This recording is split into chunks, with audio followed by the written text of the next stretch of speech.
Hey everyone, welcome back to the Bible Difficulties and Answers podcast. I'm your host, Lance Smith, and it's Tuesday, which means it's time for another Contradictions episode. If you're new here, this is a show where we dig deep into those seemingly contradictory details in Scripture and uncover the truth behind them. So let me start with a question to get us thinking.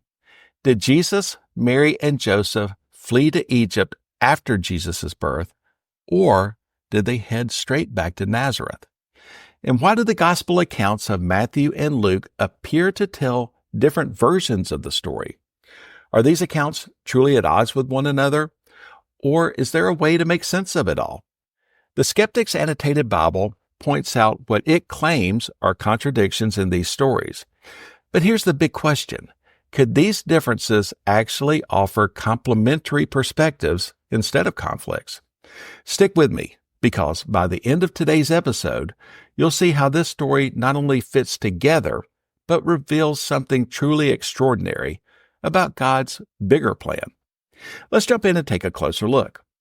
The Skeptic's Annotated Bible lists a verse that suggests Jesus, Mary, and Joseph went to Egypt after Jesus' birth, and another that suggests they went to Nazareth after Jesus' birth. Let's explore each using the New Living Translation to gain a clearer picture. First, let's look at a verse that suggests they went to Egypt after Jesus' birth, and this is Matthew 2:14. That night, Joseph left for Egypt with the child and Mary, his mother. Now, let's look at a verse that suggests they went to Nazareth after Jesus' birth. This is Luke 2:39. When Jesus' parents had fulfilled all the requirements of the law of the Lord, they returned home to Nazareth in Galilee. All right, let's talk about the journey of Jesus, Mary, and Joseph right after Jesus was born. Here's where it gets interesting. They traveled to both Egypt and Nazareth, but at different points in time. If you've ever noticed what seems like a contradiction in the gospel accounts, don't worry. It all makes sense when you dive deeper.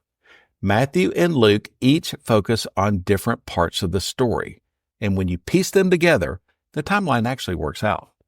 And most tellingly, the Skeptic's Annotated Bible leaves out Matthew 2:15, which really adds necessary context.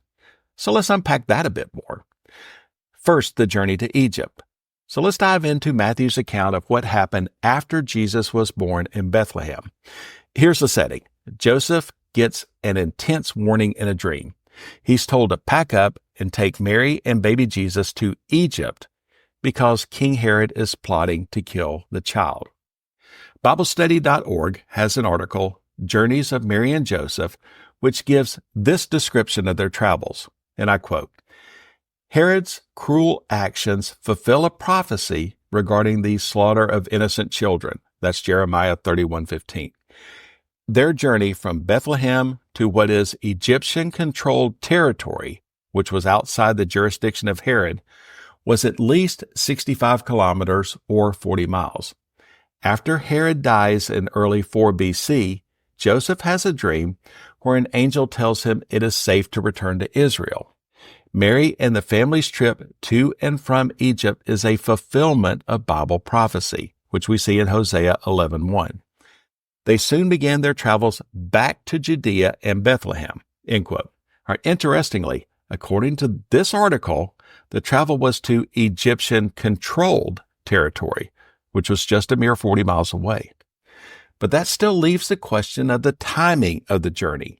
Most likely, this happens right after the Magi visit, the wise men who came to honor Jesus as the newborn king. For this, we'll look to the April 26, 2021 article, Jesus' Birth and Escape to Egypt, from BibleMapper.com, where they write this, and I quote, Perhaps as much as 2 years later, astrologers called Magi came from the east to worship the newborn king of the Jews, because a star in the heavens signaled that he had been born, and it directed them to Jerusalem. This is Matthew 2:1-2. The Magi asked King Herod where the child was, and he asked the leading priests and teachers of the law, who pointed them to Bethlehem. So the Magi traveled 5 miles south to Bethlehem, and the star directed them to the house where Jesus and his family lived, end quote. So it appears Mary, Joseph, and Jesus remained in Bethlehem with family, as we learned last week, for 2 years after Jesus' birth. So when you think about all this information, the timing and travel to and from Egyptian-controlled territory, this is where the story gets even more interesting. Their escape to Egypt wasn't just about staying safe from Herod, it also had a much deeper meaning. You see, it fulfilled an ancient prophecy from the book of Hosea, which says, "Out of Egypt I called my son." And when you read forward to Matthew 2:15, which is left out of this contradiction in the Skeptic's Annotated Bible, we find this verse, "And they stayed there until Herod's death. This fulfilled what the Lord had spoken through the prophet, 'I called my son out of Egypt,'" end quote. How amazing is that? It's like every piece of the story is part of a bigger plan, all connected in ways that are just incredible to think about. Now, let's look at the return to Nazareth. All right, so here's what happens next. After King Herod dies, Joseph gets another visit from an angel in a dream. This time, the message is clear. It's safe to return to Israel. But when Joseph hears that Herod's son Archelaus is now ruling in Judea, he is understandably cautious. Joseph's fears about living within Judea are confirmed when God sends him a warning in a dream. Okay, now, who is Herod Archelaus, and why was Joseph cautious or even afraid to return? For this, we will return to the article, Journeys of Mary and Joseph, where they tell us this, and I quote, "Like his father, Archelaus rules with tyranny and cruelty. John Gill's exposition of the Bible states that one time he sent his entire army into Jerusalem's temple at Passover in order to kill 3,000 men suspected of sedition. The family, instead of going back to Bethlehem, continue their journey and go northward to their hometown of Nazareth, which we see in Matthew 2:22 through 23. The city is part of Galilee, which is ruled by another son of Herod the Great named Herod Antipas. This son had a slightly less violent disposition than Archelaus," end quote. So rather than returning to Bethlehem, Joseph makes the decision to take Mary and Jesus up north to Galilee. That's how they come to settle in Nazareth. It's fascinating, isn't it? Throughout this story, we see Joseph responding to divine guidance, each decision shaping the path of this remarkable journey. And this leads us to reconciling the gospel accounts. The Gospel of Luke does not mention the flight to Egypt, focusing instead on the family's return to Nazareth after fulfilling the requirements of the law in Jerusalem. This apparent discrepancy can be explained by understanding that, 1, the Gospels were written with different audiences and emphases in mind.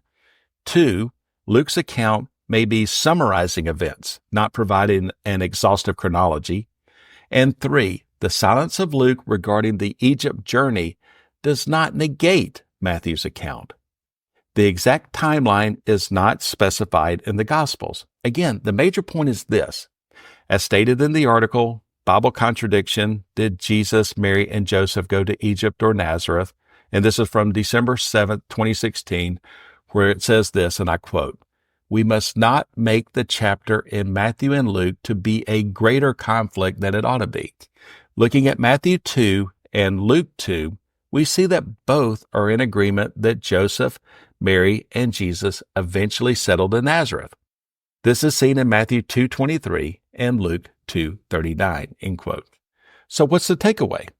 The journeys to both Egypt and Nazareth aren't contradictions. They're pieces of a larger, beautifully connected story. They highlight a family guided by divine warnings and fulfilling ancient prophecies at every turn. It's a powerful reminder of how God's plans are purposeful, even when they seem complex or uncertain.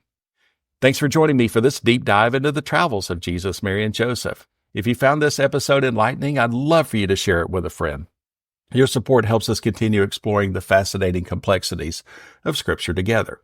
As always, we love hearing from our listeners. Please join our Bible Difficulties and Answers Facebook page, where you can interact with me and other followers of the show. You may also reach us at our website, BibleDifficultiesAndAnswers.podbean.com, or you may reach out to me directly at our email address, BibleDifficultiesAndAnswers@gmail.com, with any questions, comments, concerns, fits of righteous indignation, or just to say hi. I'm always glad to hear from our listeners. Also, please like and subscribe to this podcast. Tell a friend or two as well.